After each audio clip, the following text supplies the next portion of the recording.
Mari buka Alkitab dalam surat Yohanes yang ketiga. Surat Yohanes yang ketiga atau 3 Yohanes. Hanya satu pasal. Jangan tanya pasal yang keberapa karena hanya satu pasal. Surat Yohanes yang ketiga itu tepat sebelum Yudas dan Yudas sebelum Wahyu. Surat Yohanes yang ketiga, lihat pada ayat yang kedua. Surat Yohanes yang ketiga, ayat yang kedua. Perhatikan ada satu bagian firman yang indah yang saya ingin bagikan buat Anda pada sore hari ini. Surat Yohanes yang ketiga, ayat yang kedua. Alkitab berkata demikian. Saudaraku yang kekasih, aku berdoa semoga engkau baik-baik dan sehat-sehat saja dalam segala sesuatu. Nah, kata baik-baik dalam bahasa Inggrisnya prosper atau berkelimpahan. Dan dikatakan sama seperti jiwamu, baik-baik saja atau prosper. Nah, saya mau ulang ayat ini, sekali lagi Anda perhatikan pada ayat yang kedua dari surat Yohanes yang ketiga ini, karena ini penting sekali buat kehidupan kita. Dikatakan, saudaraku yang kekasih, aku berdoa, semoga engkau baik-baik dan sehat-sehat saja dalam segala sesuatu, sama seperti jiwamu baik-baik saja. Dengan kata lain, kalau Anda membaca ayat ini, firman Tuhan memberikan penegasan kepada kita, jika jiwa kita itu prosper, jika jiwa kita itu berkelimpahan, maka sebagaimana keadaan jiwa kita, maka demikianlah keadaan kita di dalam segala sesuatu. Karena Alkitab berkata, aku berdoa semoga engkau itu baik-baik dan sehat-sehat saja di dalam segala sesuatu, sama seperti atau sebagaimana jiwamu juga baik-baik saja. Dengan kata lain, semua keadaan itu kondisinya ditentukan barometernya oleh keadaan pikiran, perasaan, dan kehendak kita. Karena jiwa itu adalah pikiran, perasaan, dan kehendak kita. Nah, kalau pikiran, perasaan, kehendak kita itu berkelimpahan, prosper, baik-baik, maka itu akan mempengaruhi keseluruhan daripada kehidupan kita dalam segala sesuatu yang lain akan mengikuti kondisi daripada pikiran, perasaan, dan kehendak kita sebagai anak Allah. Dan saya percaya bahwa Allah mau semua kita menikmati apa yang Tuhan sediakan buat kita. Tapi kalau kita memperhatikan dengan jeli, maka hambatannya itu justru ada pada pikiran, perasaan, dan kehendak manusia kita. Dengan kata lain, orang Kristen yang jiwanya belum ditundukkan pada kehendak Allah, atau jiwanya belum dibuat begitu rupa sehingga sama dengan kehendak Tuhan, orang itu akan mengalami kerugian. Karena kita akan jadi sebagaimana keadaan jiwa kita. Pikiran, perasaan, kehendak manusia itu merupakan bingkai atau frame hidup kita. Apakah itu sempit ataukah luas, tergantung sampai kemudian seberapa banyak kita bisa menerima yang dari Allah. Kalau frame kita atau bingkai kita luas, kita menerima lebih banyak dari apa yang Tuhan sediakan. Kalau bingkai kita sempit, kita terima makin kecil, dan makin kecil sebagaimana bingkai kehidupan kita.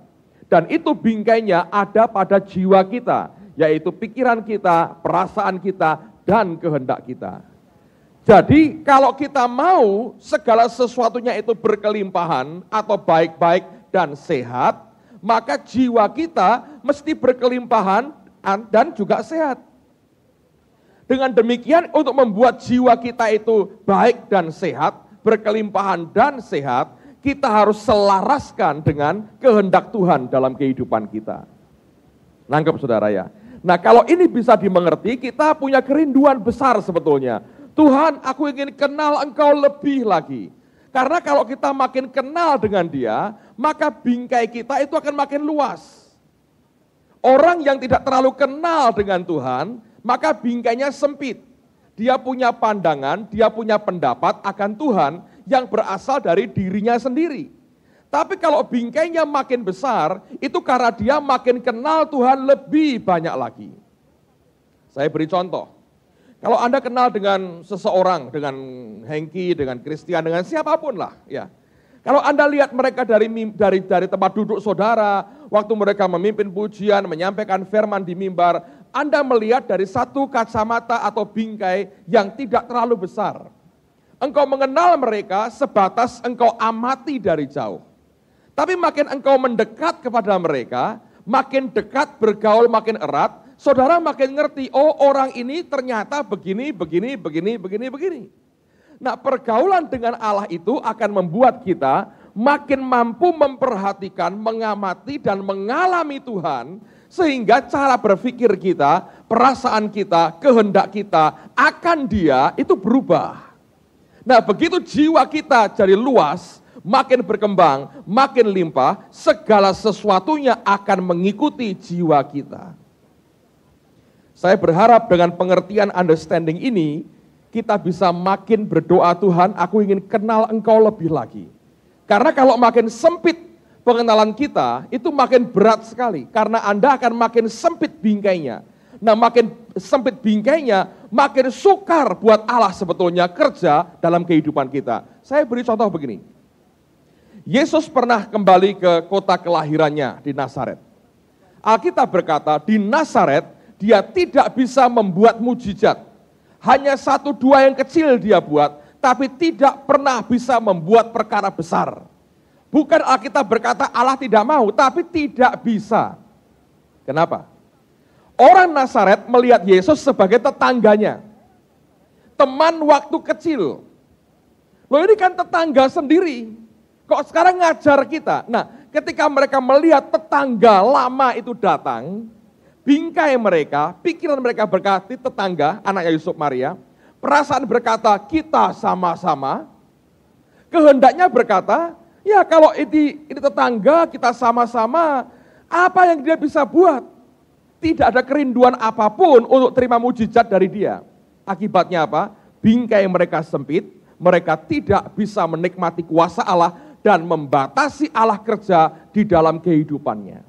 Oleh karena itu kita perlu sekali mengenal Tuhan supaya bingkai jiwa kita makin luas, makin besar. Dengan demikian kita akan kenal Tuhan kita lebih lagi. Amen, saudara. Nah, sekarang bagaimana caranya kita mengenal Tuhan lebih lagi?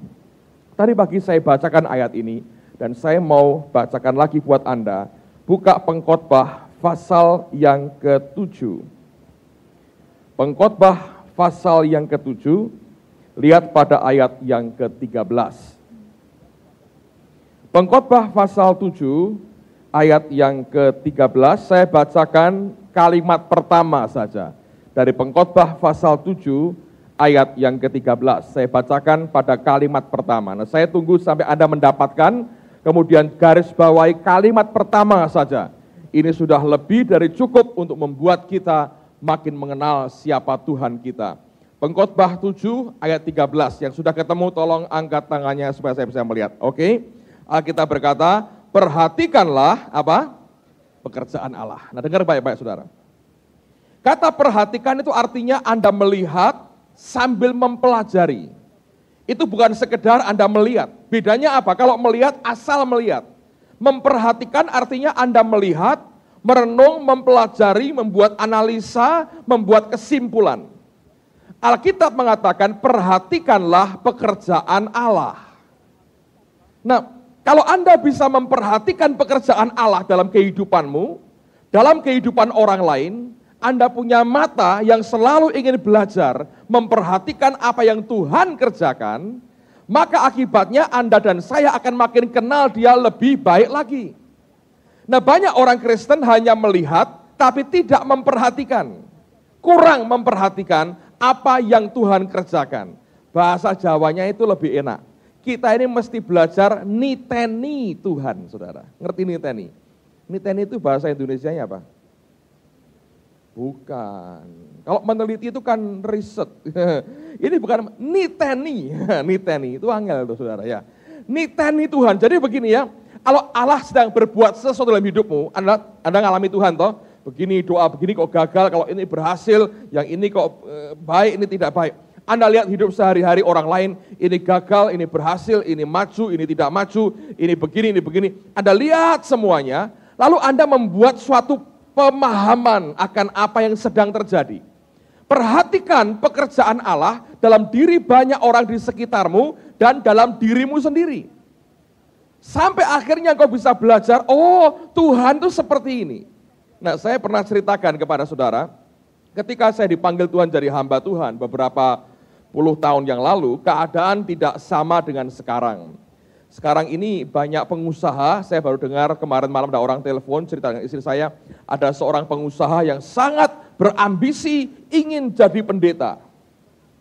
Bayangin, dulu banyak pendeta ingin jadi pengusaha, sekarang banyak pengusaha ingin jadi pendeta. Kenapa saya nggak tahu. Mungkin tidak kenal Krismon, tidak usah pusing mikiri bon dan sebagainya saudara ya. Tapi banyak orang sekarang dikatakan pengusaha ingin jadi pendeta.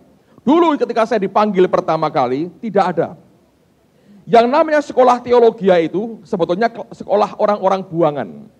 Kalau sudah Undip penuh, Unika terlalu mahal, Untak, Akaba, gelombang kelima pun kagak diterima. Akademi yang lain penuh. Lalu kursus adanya cuman tari Jawa yang diterima. Lalu Aron Dalang juga boleh. Yang lain nggak ada, saudara. Jadi pilihannya begini, apakah saya jadi pengangguran, keluntang-keluntung pengangguran begitu, atau sekolah? Lalu karena dia Kristen, dia memilih sekolah. Sekolah mana? Teologi. Lumayan kan? Kamu apa sekarang? Mahasiswa. Lalu rame-rame orang membuang diri ke ladang Tuhan, jadi ladang Tuhan tempat buangan sampah. Jadi zaman dulu itu kondisinya. Kalau orang jadi pendeta, orang berkata begini, ini adalah orang sudah jelas nasibnya kalau ini. Tidak usah ke tukang ramal, sudah ketahuan, melarat aja pokoknya. Dulu itu konsep seperti itu, saudara. Jadi kalau Anda punya anak perempuan deketi oleh calon pendeta, itu doa puasa, jauhkanlah kami dari yang jahat. Karena itu berbahaya, saudara. Sama dengan memberikan anaknya hidup melarat, itu kondisinya zaman itu. Mereka ini orang-orang yang puasa terpaksa dan menantikan uluran tangan para majelis yang terhormat, saudara. Nah, di tengah-tengah zaman seperti itulah kegerakan rohani di antara pelajar terjadi. Saya dipanggil Tuhan jadi hamba Tuhan. Saya berkata, Tuhan, ini panggilan untuk jadi melarat ini kalau begini caranya. Suatu hari saya baca beberapa buku rohani, saya baca tulisan Kenneth Hagin, saya baca tulisan beberapa hamba Tuhan yang lain.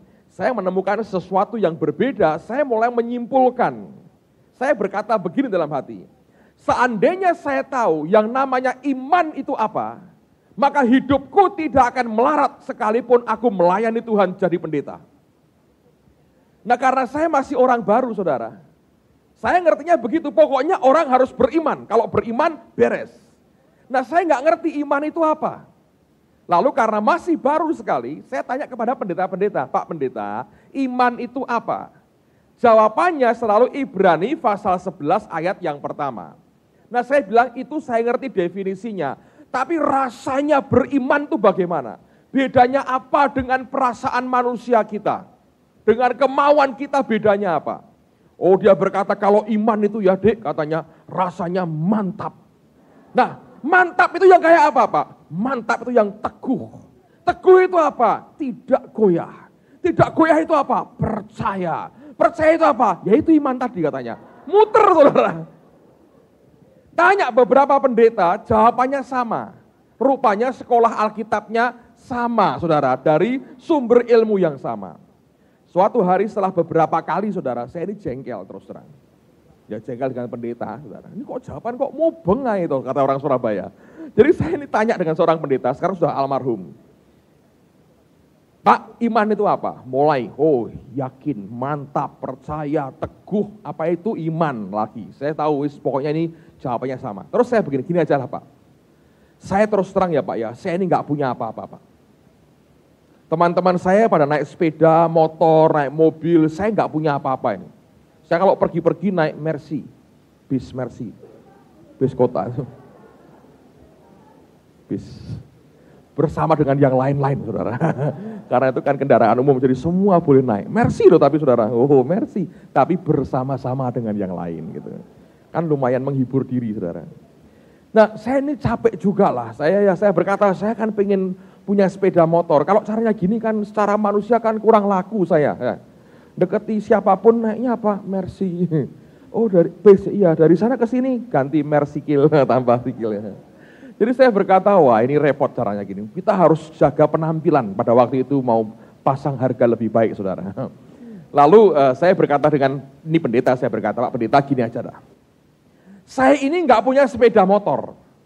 Bagaimana caranya saya bisa beriman sampai saya dapat sepeda motor? Sudah gitu aja. Konkret-konkretan aja Pak Pendeta. Daripada mubeng terus muter terus saya berkata, capek. Ini bagaimana caranya saya ini nggak punya sepeda motor. Bagaimana caranya supaya saya dapat sepeda motor? Udah gitu aja. Dan dia memberikan jawaban yang teologis dan bagus sekali. Dia berkata, Dik, saya aja nggak punya kok suruh ngajari situ katanya. Kalau saya punya ya tak ajarin. Kalau saya ngerti caranya, saya praktek sendiri. Orang saya juga kagak punya sepeda motor, kok situ suruh ngajari katanya. Kalau saya ngerti, sudah punya saya sekarang. Saya aja nggak punya. Oh sama ya Pak, ya katanya. Nah, pulang saya saudara. Tapi sejak itu pencarian saya akan kebenaran, akan Tuhan, tidak pernah goyah loh saudara. Saya berkata mesti di satu tempat ada kuncinya. Mestinya Allah bisa mengajari saya apa itu iman. Sampai suatu hari saudara, saya menemukan bahwa iman itu dari rema. Kata Roma 10:17. Dan saya menyimpulkan rema itu adalah inisiatifnya Allah. Bukan manusia. Tuhan yang menghidupkan logos dari rema. Kalau Allah tidak menghidupkan, aku tidak mungkin punya material sehingga jadi iman dalam hidupku. Sejak itu saya ngerti, pokoknya kalau sudah ada rema, iman akan muncul. Jadi saya nggak percaya orang berkata, pokoknya diimani. Saya bilang Anda punya iman atau tidak, that's it, itu saja. Itu bagian dari memperhatikan pekerjaan Allah, saudara. Saya amati, saya lihat semua yang terjadi. Saya belajar lihat apa yang Tuhan kerjakan dalam diri saya. Bagaimana saya berhasil, bagaimana saya gagal. Saya lihat, saya amati, semua saya perhatikan. Dan di situ saya belajar, orang harus memperhatikan pekerjaan Allah. Dari apa yang Allah kerjakan dalam hidup saudara dan saya, saudara akan bisa mengerti seperti apa Allah mengerjakan kehidupan kita. Amen, saudara. Nah sekarang buka Yesaya pasal 42. Lihat pada ayat yang ke-20 dan ayat yang ke-21. Lihat ini merupakan bagian dari yang Tuhan ingin sampaikan buat kita. Yesaya 42 ayat 20 dan 21. Yang sudah ketemu saya lagi tolong angkat tangan kanannya. Oke, perhatikan. Engkau melihat banyak tetapi tidak memperhatikan. Engkau memasang telinga tetapi tidak mendengar. Tuhan telah berkenan demi penyelamatannya untuk memberi pengajarannya yang besar dan mulia. Alkitab berkata, engkau melihat banyak tetapi tidak memperhatikan. Jadi kita ini jangan cuma melihat. Kalau Anda lihat ada orang ya, gagal ataupun berhasil, apa aja. Jangan cuma, gagal, kesian ya. Berhasil, hebat ya. Bukan. Lihat dan perhatikan, saudara. Tanyakan, kenapa dia gagal? Kenapa dia berhasil? Kalau bisa lebih dekat, tanyakan, kenapa sampai kamu gagal? Kalau enggak marah orangnya loh, saudara ya. Hati-hati yang itu. Kalau orang berhasil, tanya, kenapa kamu berhasil? Kok bisa ini? Rahasianya apa? Satu hari beberapa hari yang lalu Pak Bambang tanya dengan saya satu pertanyaan yang menurut saya bagus, ini ekstraknya dia tanya. Dia bilang, Pak, semua yang Bapak omongin tadi, bagaimana caranya bisa berhasil dalam Tuhan. Kalau diperas satu kata, apa Pak katanya? Waduh enak sekali. Jadi dari berbagai sari buah dijadikan kapsul satu Pak Bambang tuh. Gitu, satu kata. Nah, ini kata mujizat, saudara. Tapi orang perlu belajar, itu bagian dari Anda belajar. Anda melihat apa yang terjadi, Anda menyaksikan semuanya, Anda amati, Anda perhatikan, Anda teliti, Anda berkata Tuhan, ini apa sebetulnya? Dan kalau kita bisa belajar itu, Anda dan saya jadi orang-orang yang luar biasa. Amen, saudara. Karena kita ini belajar. Nah, sampai hari ini saya masih belajar. Jujur saya berkata, saya masih belajar. Kayak peristiwa 2 minggu lalu KKR di stadion. Siapa yang tidak sempat hadir sekalipun selama 3 hari? Ada yang tidak sempat hadir sekalipun. Anda kehilangan suatu momen yang sangat bersejarah buat kota ini. Itu merupakan peristiwa yang luar biasa. Saya berkata bahkan panitia sendiri tidak menyangka bahwa akan seperti itu. Nah, Anda tahu bahwa saya menyampaikan firman dalam 3 hari. Tapi saya mau cerita pada saudara, ini ada beberapa hal di belakang itu yang banyak orang tidak tahu. Pada waktu acara itu akan berlangsung, Ibu Elizabeth dapat visi dari Tuhan. Anda mengerti bahwa syaratnya kaunselornya itu tidak boleh punya utang dan sebagainya ya. Nah, saya mendorong Ibu Elizabeth, saya berkata, Bu Elis, sudahlah, Anda yang menyampaikan firman dan saya berdoa, saya dukung, sikat aja, saya dukung dari belakang. Kan paling enak gitu ya, orang lain suruh maju, kita mendukung dari belakang, tanpa resiko. Lalu bolak-balik dia berkata, Pak, tapi kalau disuruh Tuhan, nanti maju ke depan loh Pak. Loh iya, kalau seandainya jikalau apabila kiranya misalnya Tuhan itu menyuruh saya, maka seyogianya sebaiknya alangkah indahnya jikalau saya kemudian menuruti kehendaknya gitu. Jadi jauh dari pikiran saya, jauh sekali saudara. Karena saya pikir, aduh, dia yang terima visi dan saya nggak pernah ikut rapat, hanya sekali waktu pertemuan pertama. Dan saya berkata rasanya kok nggak fair ya kalau tiba-tiba saya muncul di depan yang lain lalu khotbah seenaknya begitu, rasanya kok nggak fair. Saya berkata, dia dapat visi, yang berdoa, yang puasa begitu banyak, dan saya pikir ya sudahlah. Jadi pada hari itu saudara, ketika KKR akan dimulai, jam 4 sore kami berangkat, saya itu hampir tidak membawa Alkitab. Istri saya bilang, loh kamu nggak bawa Alkitab, lah buat apa? Loh kamu kan nanti kan melayani orang, enggak, saya akan mendoakan Ibu Elizabeth, saya berkata gitu. Jadi nanti yang khotbah bukan Bu Elis, ya dia khotbah aja, saya dengerin dengan baik kan sama aja. Terus yang kedua, saya kan bukan counselor, memang enggak punya utang saya. Tapi itu kaos yang diberikan panitia enggak cukup saudara. Jadi enggak bisa pakai seragam, tidak boleh mendoakan karena kaos tidak cukup saudara. Terlalu kecil kaosnya diberikan untuk saya. Lalu saya berkata, jadi ya saya nggak mendoakan dong, saya akan di panggung aja, mungkin ikut ngawasi, memberikan saran-saran. Nah jikalau apabila seandainya tadi Tuhan suruh, nah baru alangkah baiknya jikalau kemudian saya seyogianya mengikuti apa yang Tuhan perintahkan, gitu kan. Terus dia ngomong gini, bawalah Alkitab, siapa tahu Tuhan berbicara sesuatu. Dan itu perkataan kena di hati saya, jadi saya ambil Alkitab, saya ambil yang lama, bukan yang baru ini saudara. Karena lebih gampang nyarinya, ini masih baru, masih susah nih, belum hafal tempat-tempatnya. Begitu keluar dari pintu rumah, Tuhan ingatkan saya akan satu ayat, bagian ayat, yang dibacakan Mike Connell waktu dia KKR pelepasan di gereja ini. Tentang wanita yang 18 tahun dirasuk setan sehingga bungkuk itu. Saya cari cepat-cepat ketemu, saya beri pembatas, tutup Alkitabnya, kami berangkat. Di tengah jalan, saya tanya dengan istri saya, kamu ngerasain apa KKR ini? Dia bilang, nggak ngerasain apa-apa, flat, datar, nggak ngerasain apa-apa. Saya bilang sama, tapi saya berkata, saya mau belajar untuk mengikuti Tuhan di atas perasaan saya. Dan saya mau lihat apa yang terjadi. Singkat cerita, kira-kira jam 5 kurang seperempat, saya sampai di stadion, anak-anak choir sedang latihan waktu itu, waktu saya dengar mereka memuji Tuhan, saudara. Saya merasakan hadirat Allah begitu kuat di stadion itu, terus masuk ke dalam, tambah kuat, saya ngomong sama istri saya, wih ini Tuhan sendiri hadir. Saya bilang malam ini pasti meledak sesuatu yang luar biasa, karena Tuhan sendiri hadir kayak begini, mesti ini luar biasa. Nah kalau Anda makin kenal dengan Tuhan, Anda akan ngerti kapan dia hadir, kapan dia menyatakan diri. Ini saya sudah belajar ini sejak tahun 92, ketika dia muncul di kamar saya sendiri. Tahun 92. Sejak itu saya ngerti kapan dia hadir. Saya bisa rasa artinya dia menyatakan kehadirannya. Betul dia Allah yang maha hadir. Tapi dia Allah yang seringkali menyatakan kehadirannya.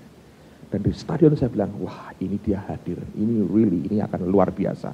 Kami naik ke panggung, duduk di sana saudara. Kira-kira 5:30, Bu Elis datang. Duduk di sebelah istri saya. Setelah doa selesai, dia ngomong ke saya begini, Pak, nanti begini nih, saya sudah ngomong rundingan sama suami saya, dia setuju.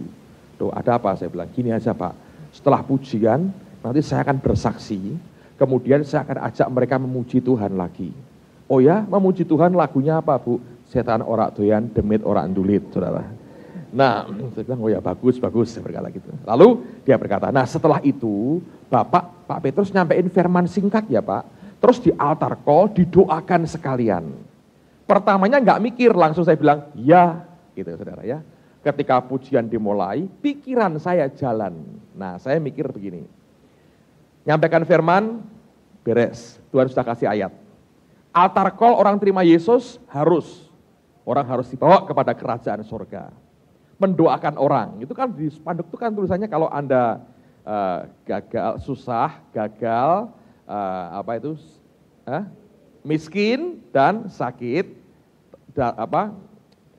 temukan jawabannya itu aja ribut jawabannya, saudara ya. Jadi pokoknya 4 itu. Nah, kalau Anda mendoakan orang terima Yesus, nggak masalah, ya kan? Mendoakan orang gagal, miskin, apalagi susah, ya.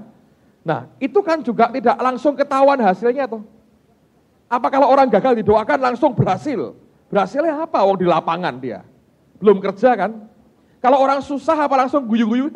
Aku senang. Ya mungkin holy laughter saudara. Tapi kan paling-paling ya sudah lega, senang. Kalau Anda miskin saya doakan apa langsung kantong penuh dengan uang? Pak Harto senyum di mana-mana begitu? Kan ya enggak saudara. Itu mendoakan yang, ngomong terus terang ya, tanpa resiko. Ya kan? Asal mendoakan, amin, selesai. Jadilah menurut imanmu, saya pulang. Tapi kalau orang sakit, lah itu ketahuan itu. Sembuh atau tidak ketahuan. Ya kalau, Pak saya darah tinggi, nggak ketahuan. Tapi kalau ada benjolan, ada kanker, orang lumpuh, itu ketahuan sembuh atau tidak, saudara. Nah saya ini mikir begini, oke yang 3 nggak masalah tanpa resiko. Yang 1 ini ada resikonya ini.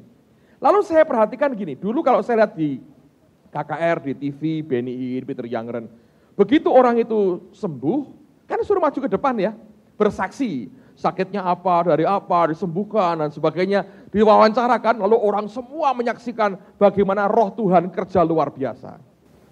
Lah saya mikir, lah setelah saya mendoakan orang sakit itu, saya suruh ngapain? Ya kalau ada yang sembuh. Kalau enggak ada, ayo. Kalau semua sembuhnya proses. Tidak ada yang mujizat. Ini terus terang loh saudara ya. Karena saya enggak pernah doa kesembuhan ilahi. Kayak begitu enggak pernah. Saya bilang, waduh ini repot ini. Ini repot. Udah doa ngotot begini. Enggak terjadi apa-apa. Muka taruh di mana? Ya di sini aja sih tapi diputer kemana saudara?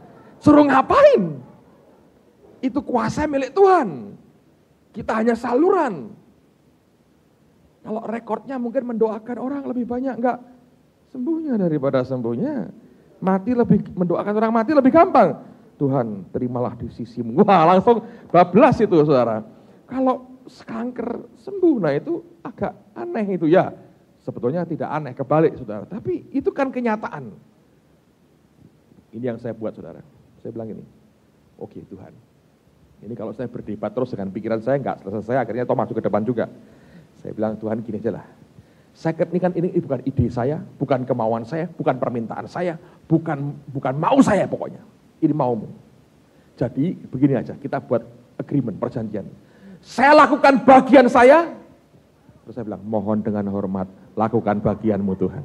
Kalau enggak repot ini Tuhan. Please, saya bilang. Ini cuman engkau yang bisa buat. Aku tidak mati untuk mereka, engkau yang mati untuk mereka. Aku enggak jadi dipukuli untuk mereka karena sehingga keluar bilurnya, engkau yang bilurmu yang menyembuhkan mereka. Jadi Tuhan, aku bilang, sungguh loh Tuhan, ini kalau enggak ada apa-apa, repot loh Tuhan. Saya berkata, mohon dengan hormat, saya berkata, please do something. Anda tahu pada hari terakhir, itu kalau Anda di panggung, Anda lihat itu hancur hatimu. Bagian depan itu orang digotong terus. Itu orang sakit begitu banyak. Dan mereka dari orang-orang yang sederhana. Anda ngerti, mujizat mungkin the only way bagi mereka untuk bisa survive. Mereka nggak punya obat, nggak punya uang untuk berobat. Itu begitu banyak saudara. Hari kedua sampai injek-injek orang. Ketika lari maju ke depan, itu juga sisi yang lain lagi. Hari ketiga itu sampai saya berdoa begini, Tuhan, gini ya Tuhan yang saya bilang, mohonin Tuhan. Lupakan, hilangkan, singkirkan semua kelemahan kami dari pandanganmu. Dan aku bilang, Bapak, tolong lihat satu aja pengorbanan anakmu Yesus buat mereka. Abaikan semua kelemahan kami, semua ketidaktaatan kami, semua kelemahan kami, abaikan. Dan lihat akan korban anakmu sendiri, Yesus bagi mereka. Sampai gitu, saudara.